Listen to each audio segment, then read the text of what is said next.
бисмилля деп цезарь салатын жасаймыз. Бұл менің нұсқамда.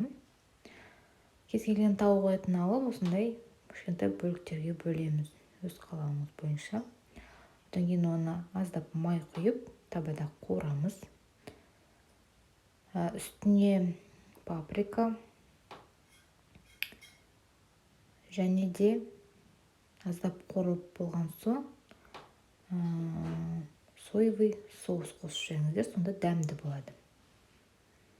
Бір 20 минуттай қуырамыз, 15-20 минуттай болды. Сухариді өзім батоннан жасаймын. Духовкада қызарғанша ұстаймыз. Одан кейін осында пекинский капуста аламыз. Оның жұмсақ жағын қолданамын.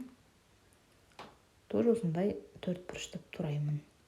Үстіне жаңағы тауық етімізді саламын. Помидор турап саламын.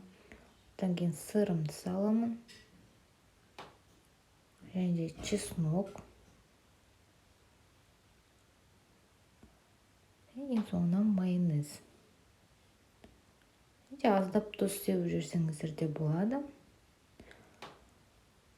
Енді ыдысымызға салып, тарелкамызға бетіне сухари қоя саламыз. Болды. Ас болсын.